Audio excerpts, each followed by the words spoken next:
Namaskara. Shri Gurubhyo Namah. A very warm welcome to day 2 of Dhanur Dhya Sadhana. Today is the second day of the month of Margari, Margashirsha.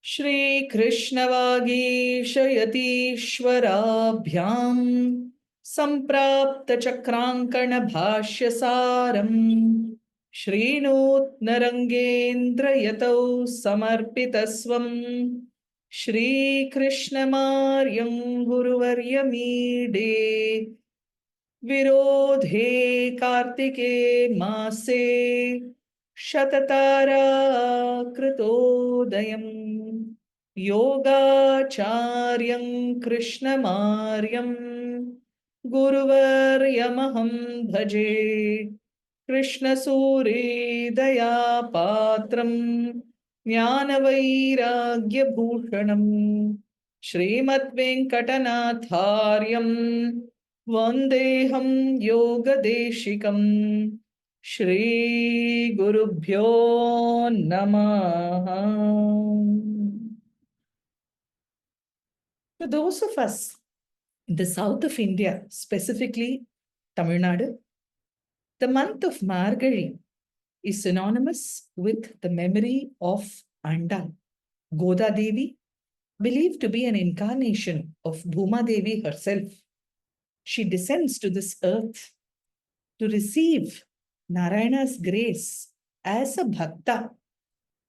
Andal is one among the 12 Alvars, the 12 very highly revered Vaishnava saints. The only woman among them. She's found in a Tulasi Vana, in a Brindavana, in a grove of Tulsi, in a town known as Srivilliputur. She is adopted by Vishnu Chittar, also known as Periyalvar, who brings her up with great love. Even as a young child, Goda is drawn to Sriman Narayana, to Krishna. She grows up hearing about the Leelas of Krishna. She is known as Shudi Kodutta Shudarpudi.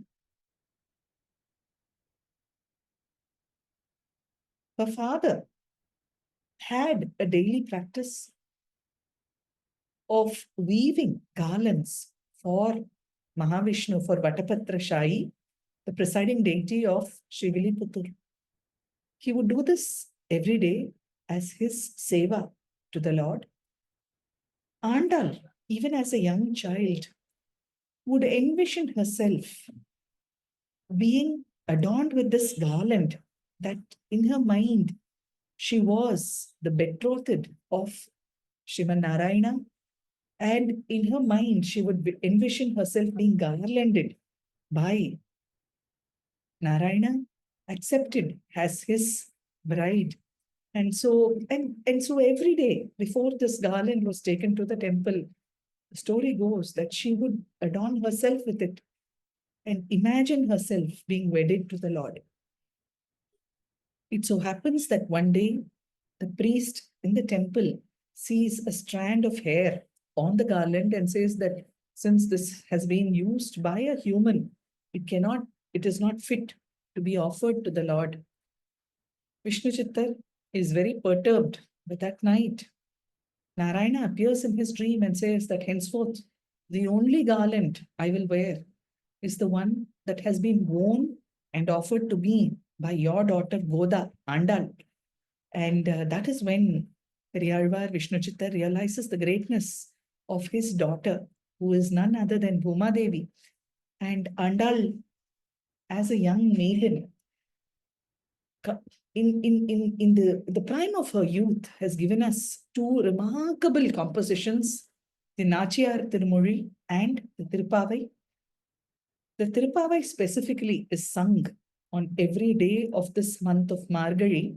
Yesterday was day 1, today is day 2, in which she recreates what is known as Pavai Nombu, a ritual practice that she hears the Gopikas of Vrindavan adopted in the month of Margashirsha. There is a reference to this in the Srimad Bhagavatam, in the 10th canto, 10.22, is where the Pavai Nombu, the Katyayani Vrata, a Vrata taken up by the Gopikas of Vrindavan with the deep, ardent prayer of attaining none other than Krishna as their wedded, as their husband, you could say. Now, at a very surface level, this is, one could reduce this to simply the nature of a relationship between a woman and a man, to a relationship of, of you could say, of a mundane, almost everyday, commonplace nature. But hidden within this, layered within the tattva of these stories of the Katyayani Vrata that is recreated by Andal as the Pavai Nombu, is the highest tattva, the highest sadhana, the eternal quest of the embodied Jivatma, seeking to be free of this embodiment, to be free of its karma bandha, and to reach its source, to return to its source, which is the Paramatma. And that is the Vrata, that is the great tapasya that is taken up by the Gopikas, by Andal, all of them representing the Tattva, the principle of the Jivatma, that senses its separation, that senses its distance from its source as it wanders upon its earthly journeys, and therefore is seeking, a yearning to be reunited with the very source.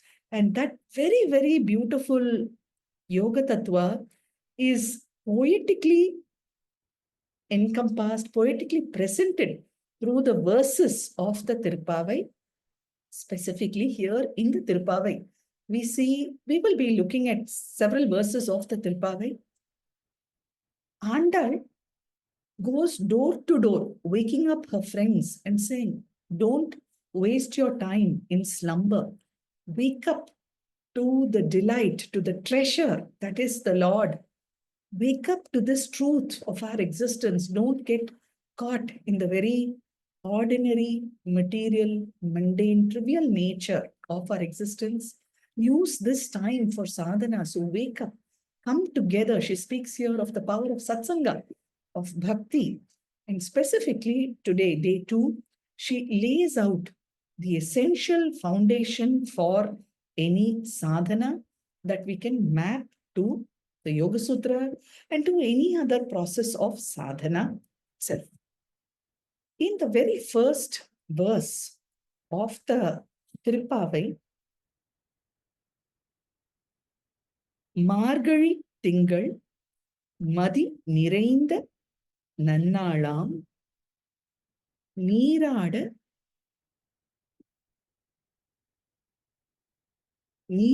Poduvir Podumino Neer Irayil Sirmalgum Aipadi Chelva Sirmirgal Poor Vale Kodil Torilan Nandagopan Kumaran Eranda Kanni Yashodai Ilanchingam Kar Meni Sengan Kadir Madiyam Pol Mugattan Narayanani Namakke Parai Taruvan Parur Pugala Padindelor Empavai. Every verse ends with the words Empavai. It means, my dear girl. And here you see that the entirety of the Tirupavai is speaking about this bhavana. And she starts off the Pavai Nombu, the Tirupavai, singing the glory of Krishna. She says he is the son of Nanda and Yashoda. And although the Tirupavai is an expression of Andal's deep love, it is a love that is divine, of her yearning to be reunited with the very source. Remember that Andal is the avatar of Bhuma Devi, who has come away from Sriman Narayana and Vaikuntha, wanting to experience this union with the Supreme through this form of being a bhakta. And so, in spite of that, even though the Tirupavai is a medium of expression of Andal's outpouring of love for Krishna, she says, Narayanani Namakke Parai Taruvan. It is Narayana who is our destination. It is Narayana who will help us to reach our goal. And therefore, she highlights the importance of anchoring in Narayana as the most precious object of our dhyanam. And she says, Narayanani namakke parai taruvar. There is no doubt about it. She says that Narayana, that Paramatma, is indeed sure to bless every one of us. This is the first pasuram. This was the pasuram for yesterday, which extols the beauty of Krishna and saying that he is a cowherd and his eyes are like the sun and the moon. His face is radiant. He's the one who holds a spear. He speaks to his how valiant he is. And she says, to that Narayana, direct your attention. Let us move on today to today's pasuram. I will be selecting pasurams on certain days. We are not going to be doing all the 30, but wherever there is a relevance, wherever there is a link to so many aspects of yoga, Yoga Sutra, to our sadhana, I'm bringing those in. We will also be looking at a number of other texts, other sources, other methods, models of meditation as well through this 30-day program. So you see here a very beautiful, very old calendar representation of Andal, who sees herself very beautifully pictured, because this is the Jivatma Paramatma Bhava at its highest, but it is presented through the means of what we call Shringara Bhakti, of a love that is simply laden, that is simply flooded with bhakti, that deep yearning of this human embodied soul to find its way to its source. The second pasuram of the Tirupavai reads thus: Vayyattu வாழ்வீர்கள் நாமும் நம் பாவைக்கு செய்யும் கிரிசைகள் கேளீரோ பார்க்கடலுள் பையத் துயின்ற பரமன் அடிப்பாடி நெய் உண்ணோம் பால் உண்ணோம் நாட்காலே நீராடி மையிட்டு எழுதோம் மலரிட்டு நாம் முடியோம் செய்யாதன செய்யோம் தீக்குறளை சென்றோதோம் ஐயமும் பிச்சையும் ஆந்தனையும் கை காட்டி உய்யுமாறெண்ணி உகந்து எலோர் என்பாவாய். I have given the English version of this as well for those who might need to read the text with the transliteration. Here specifically, she says, oh, those of us, we dwell here on this earth, and we are here only for one thing. We are here for one thing only, and that is to return to our source. So here, Andal makes a list of 6 things that ought to be done, that we should do, and 6 that we should not do as we take up any vrata, as we take up any sadhana or tapas. What does she say? Now here, before I go into what Andal has to tell us, there is in Prapatti Yoga, we see that Bhakti Yoga and Prapatti Yoga are 2 aspects, 2 forms of yoga that are highly acclaimed. In fact, the Yoga Sutra of Patanjali is glorified as Bhakti Yoga. Prapatti Yoga, as per the Vishnu Purana, is also cross-referenced by Shri Krishnamacharya and the Yoga Rasya. Prapatti Yoga comprises 6 aspects. Anukulyasya sankalpaha, pratikulyasya varjanam, rakshishyati iti vishwasaha, goptrit varanam, tatha atma nikshepa karpanyam. These are the 6 anga, shad anga of Prapatti Yoga. Prapatti, the word Prapatti means absolute sublimation, surrender at the feet of something that is the highest.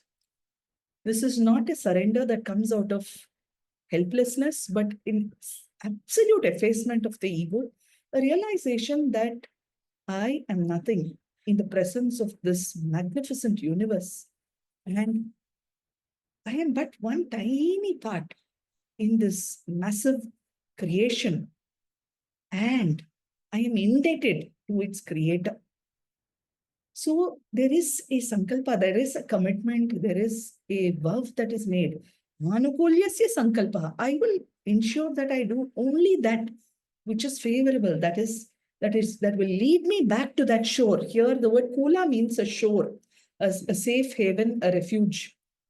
Narayana is that shore to those of us who are adrift in the ocean of life, in the samsara. Anukulyasya, whatever it is that will bring me to that shore, I will do.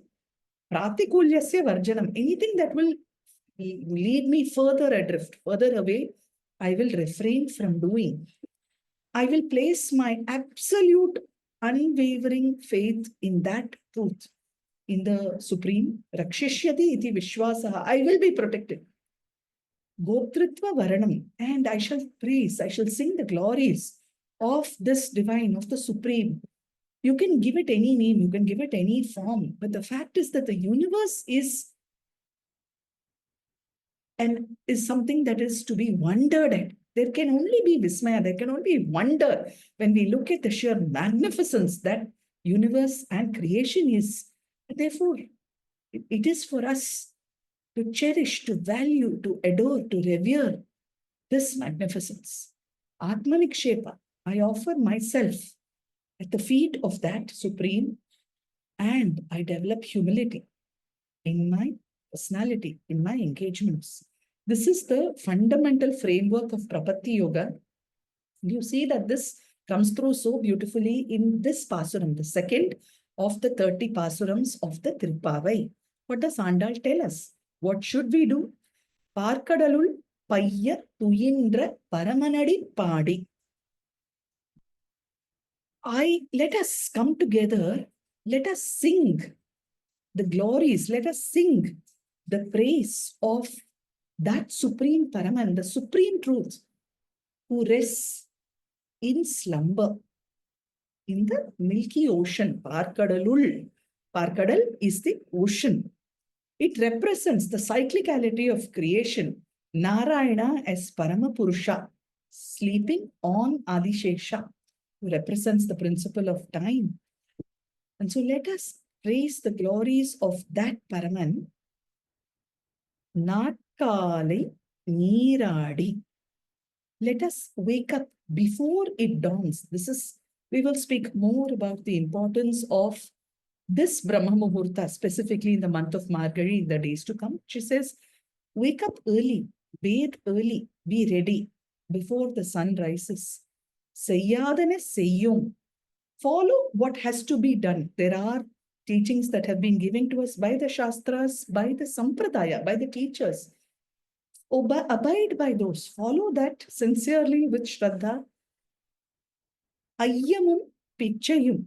Be generous. Be giving to those who are needy. Andanayum kaikati. Offer freely to those who seek alms, to the saints, to the yogis, to the sadhus. Give your alms generously. Uyyumare, and always keep your intention towards the upliftment of your body, of your very life itself. Let us move towards a higher purpose. These are what she presents as the do's. You can say they correlate so beautifully to the yamas and the niyamas. What has to be done? The yamas are abstentions, the niyamas, what we should do. Shaucha, cleanliness, hygiene, tapas, practice of ardent, arduous discipline.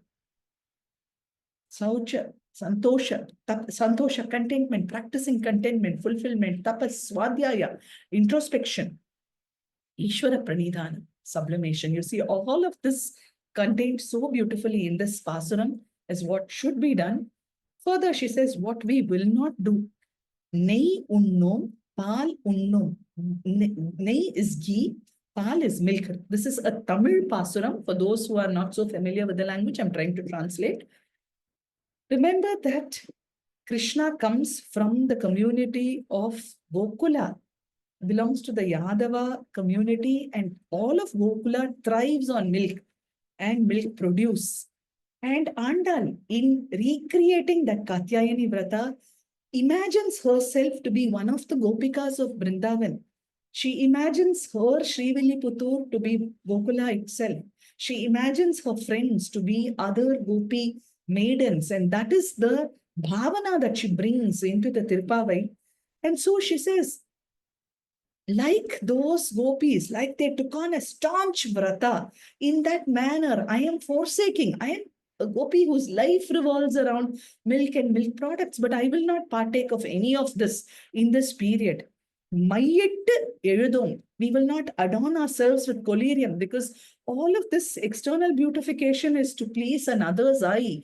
But here the pathway is about moving inwards. And you see such ideas repeatedly refraining, you'll see such refrains occurring repeatedly in the words of great saints, including a Shaiva saint, Karaikal Ammayar, who voluntarily adopts a body of an old hag so that her body is not a limitation to her sadhana. So there are many such parallels. Further, she says, Malaritta namudiyum. We will not adorn ourselves with flowers. Again, for the same reason. Sayyadana seyyum. We will not do what should not be done. We will be very, very mindful of what is appropriate, inappropriate. The vidhi and the nishedas prescribed in the Vedas, in the Agamas, are to be followed. Kuralai sendrodom. Let us not speak in harsh terms, harsh words to anyone during this period. So she says, Malaritta namudiyam, let us not use these flowers to adorn ourselves, but let us offer all of this, the best of all this. Let us offer this to the divine. It is not enough if we only do what should be done. There is also a need to refrain from what should not be done. This is again a correlate to the yamas of the Yoga Sutra, ahimsa, to not injure.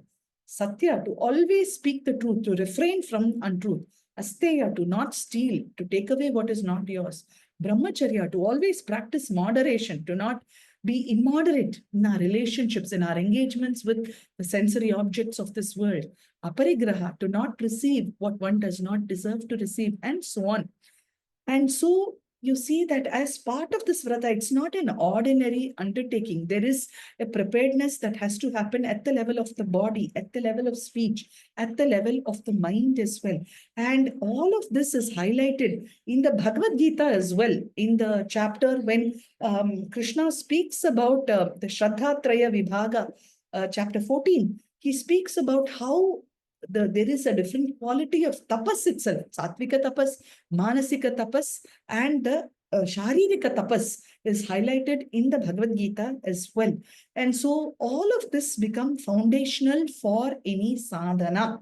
And tapas is a process of shoshanam, of purification of the body, of the mind, so that the mind is capable of being directed towards its chosen object in sadhana. We see in the Mahanarayana Upanishad another very beautiful reference to the importance of tapas. Tapas is the foundation stone for all sadhana. Ritam tapas, satyam tapas, shrutam tapas, shantam tapas, dhanam tapas, yajñas tapas, bhur bhuvas suvar brahma etat upasva etat tapaha, says the Upanishad. Om ritan tapas, satyam tapas, shrutam tapas, shantam tapo, dhanam tapo, yajñas tapo, bhur bhuva suvar brahmai tadupasvai tattapaha. Says everything is tapas. Rhythm, the capacity to understand the truth, the capacity to verbalize, to articulate that truth is tapas. The development of a tranquil, serene state of mind is tapas. Dhana, the generosity that we practice is tapas. The yajñas, the offerings that we make are tapas. In this manner, bhuhu, bhuvaha, suvaha, all that we do, when we instill it with that spirit of tapas, then that leads us to the highest tapas, which is a realization of Brahman itself. So again, a very beautiful excerpt from the Mahanarayana Upanishad that correlates to the meaning of Andal's second Pasuram. In that context, what what is the most accessible form of tapas that we can undertake? There are different forms of tapas. We read of the asuras, of devas, of sages. We read of Arjuna performing great tapas, great penance, going without food, going without sleep. In fact, Arjuna is known as Gudakesha, the one who has mastered sleep. We hear of Lakshmana taking a vow not to sleep for 14 years and so on. But such penance, is it in our reach? This is why some simple vratas have been recommended to us as a form of tapas. But Krishnamacharya says, and he cross-references the Manusmriti, pranayama parantapaha, the highest form of tapas, accessible here and now, with the resource that is inside of us, our very breath, becomes one of the most potent forms of tapas. And so for today's practice, we will keep the focus on pranayama, the use of pranayama, specifically self-regulated control of the breath, as a form of cleansing body, cleansing our intent, cleansing our capacity to speak, so that we are always able to judge a situation, to speak what ought to be spoken as it should be spoken, in the tone that we should use, in the manner to whom we address this. And so let us move to the practice for today, keeping in mind the yamas and the niyamas as listed in the Yoga Sutra, the do's and the don'ts as listed by Andal in the second Pasuram of the Tirupavai, also keeping in mind the importance of tapas. Tap itself means to burn, and this is comparable to gold being smelted in fire to rid, so that impure gold transforms into gold of the purest quality. That is the tapas that we need to subject ourselves to. This is where abhyasa comes in. This is where endeavor, effort comes in. Well-directed prayatna comes in. There is also vairagya. If you see in Andal's Pasuram, abhyasa, what should be done? Vairagya, what ought not to be done. Both come together in enabling us to take step after step in the path of sadhana. And one of the building blocks for this is pranayama. I request you all to please take a comfortable seated position. Keep your back straight, eyes closed, chin down. You could sit on a chair if you please, but ensure that your feet are firmly placed on the floor in front of you. Just take a few breaths, allow your mind to settle, and then we shall move on.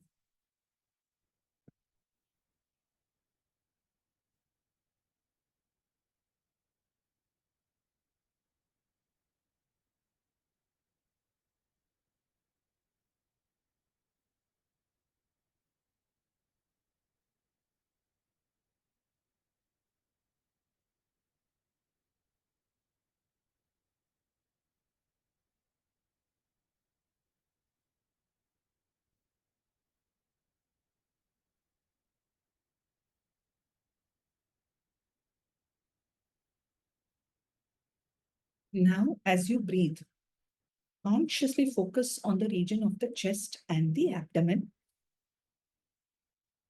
The principles of breath in yoga are very, very important. You have the prana in the region of the chest.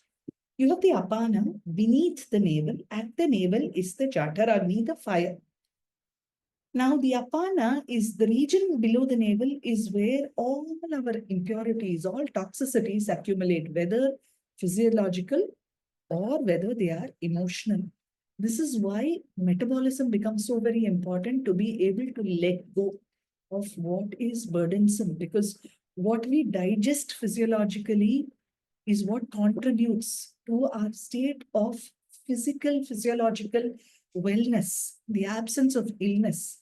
When digestion, food breakdown, and assimilation is not proper, then our body does not derive the necessary nutrients, and a lot of our problems come up because of blockages in the system caused because of inappropriate or inadequate digestion. The same applies to emotional metabolism as well, that we constantly hold on to what should be let go of, what should be burnt and removed, thrown out from the body. Our resentment, anger, fear, frustration, greed, jealousy, so much that we need to let go of. And there is so much that we need to bring in that empowers us, that enriches us, that rejuvenates us. And so the purpose of pranayama essentially is this, that the visual I'd like you to keep in your mind through this practice is of the Agni in the center. As you breathe in, remember that the flame always burns upwards. But as you breathe in, as there is a gentle draft of air moving in, like the flame of a lamp, there's a gentle breeze, it tilts. And so on the inhale, the flame tilts downwards. Hold your breath, directing the flame towards the malas, towards the impurities that are below. On your exhale, gently pull in the lower abdomen and draw upwards, gently draw inwards and upwards with the bhavana that these malas that are below the flame are now being drawn towards the flame that is pointing downwards. And then hold after the exhale with the visualization of all that is toxic to you simply being burnt and eliminated, thrown out of the system. I repeat, flame burning in the center on your inhale. As you breathe in, the flame tilts down. Hold the flame in this direction. As you exhale, draw the lower abdomen inwards and upwards very gently, visualizing the malas being drawn towards the flame, the tip of which is now being pointed downwards. Hold there, visualizing just the removal of what is no longer serving you well, what is counterproductive to your holistic health and wellness. Inhale, hold, exhale, hold. This is the practice. For the first 8 or 10 breaths, do not bring in a visualization. Simply breathe in to your capacity. Do not restrict, do not control, do not count. Breathe in, fill up your chest. Hold your breath to the extent that you can without any distress, in moderation. As you exhale, gently bring the lower abdomen in and try to draw it upwards. As you exhale, relax the chest. Hold to the extent that you can. Keep your hold, your inhale and exhale components in moderation to your capacity. Do not overextend. Those who might have issues with high blood pressure or heart conditions, please do not extend the hold too much. Keep it to a bare minimum. 10 breaths, inhale, hold, exhale, hold. Then we will bring in the visualization.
Now slowly layer the visualization into this breathing.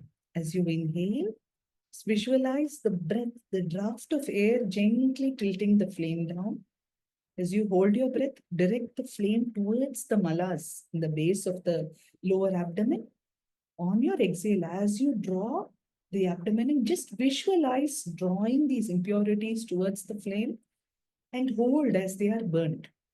After you finish one cycle of the breath, stop, just chant Om.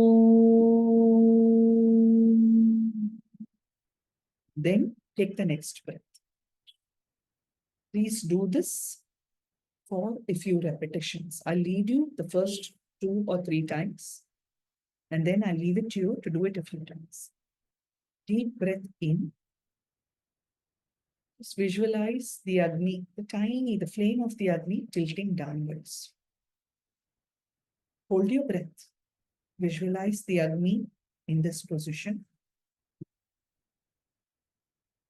As you exhale, gently draw your abdomen inwards and upwards, visualizing the impurities being drawn closer to the fire.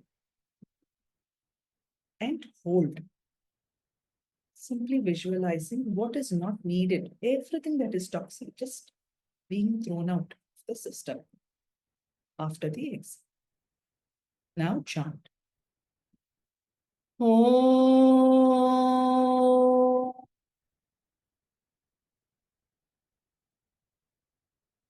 Again, inhale. Visualize the flame tilting downwards. Hold in this position.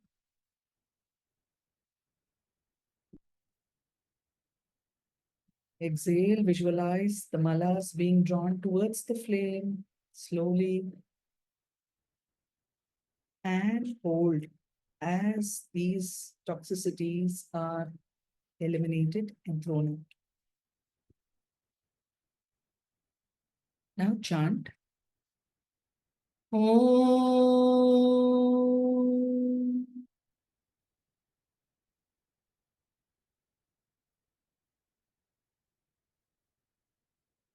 Please continue to do this until I tell you to stop.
Please take 2 more breaths.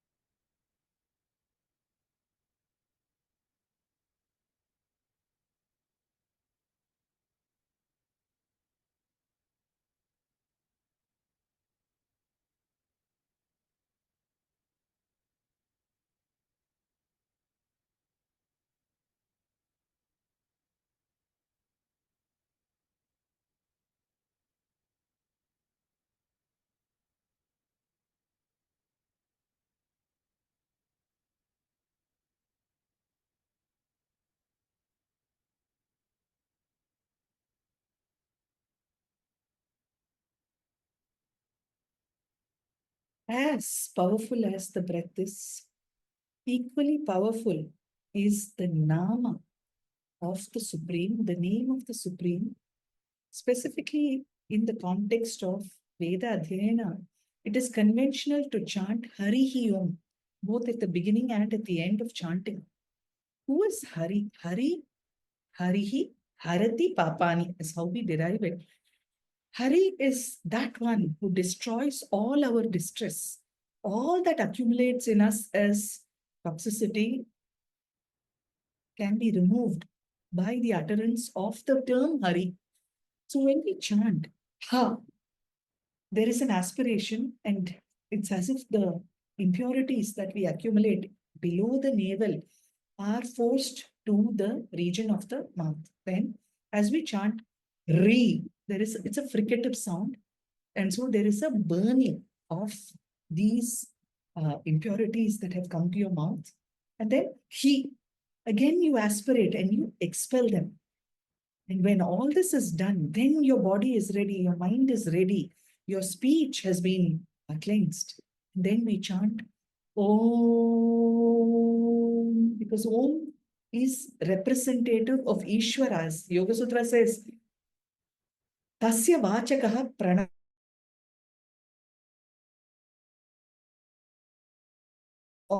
The magnificence of the. And so, as pranayama can be a potent form of tapas, in the same way, chanting Harihi can be equally, if not more potent, and lead us to this as the last part of today's practice. We will be chanting Harihi Om 12 times. Every iteration, visualize, aspirate, anything that is painful, burdensome, visualize it moving from the lower part of your abdomen into your throat. As you chant it, visualize it that simply being turned to ashes, He expelled out of the system forever. And then, just visualize the vibration, the power of that Omkara simply washing you like a deluge, cleansing you, preparing you, bringing in Chitta Shuddhi that serves as a foundation for every subsequent step in sadhana. So this becomes the focus for today. As Andal says, Narayanani Namakke Paraitarva. He is the goal. He is also the means to reach that goal. With this in mind, let us move on to the last part of today's practice. I will be chanting. You can chant along with me. As you chant, please bring in the visual. Ha, Ri, He. Impurities brought to the throat, burnt, He expelled. Then as you chant Om, just visualize it as a deluge of grace, of light, of compassion that brings in healing, that brings in harmony, and which brings your system back to its balance. Hari Om.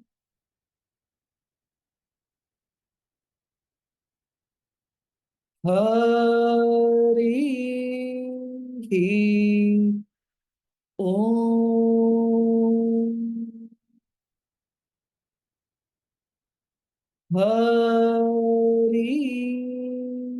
Hari Om. Hari Om. Hari Om.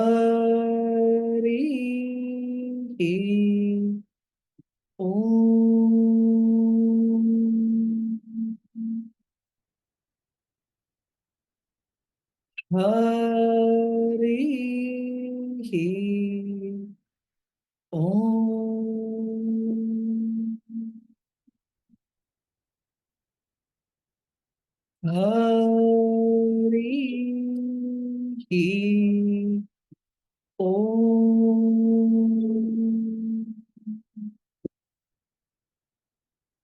Hari Om.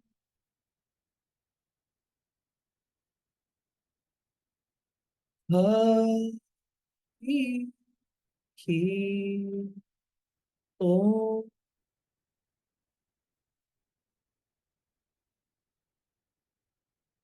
Hari Ki Om.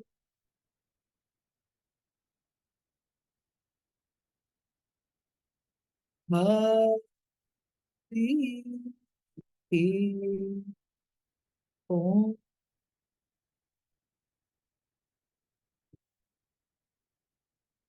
Hari Ki Om.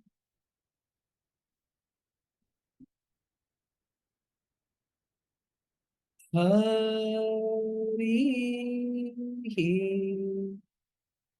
Om.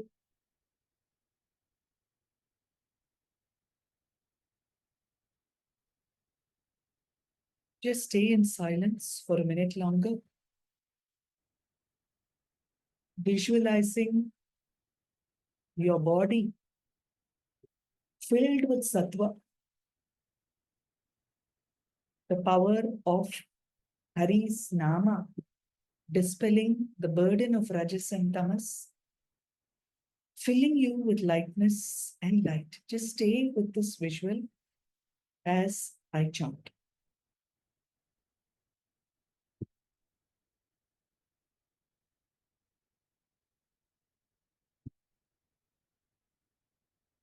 Om अथ नित्यो नारायणः ब्रह्मा नारायणः शिवश्च नारायणः शक्रश्च नारायणः द्यावा पृथिव्यौ च नारायणः कालश्च नारायणः दिशश्च नारायणः विदिशश्च नारायणः ऊर्ध्वश्च नारायणः अधश्च नारायणः अन्तर्बहिश्च नारायणः नारायण एवेदगुं सर्वं यद्भूतं यच्च भव्यम् निष्कलो निरञ्जनो निर्विकल्पो निराख्यातशुद्धो देव एको नारायणः न द्वितीयोऽस्ति कश्चित् य एवं वेद स विष्णुरेव भवति स विष्णुरेव भवति.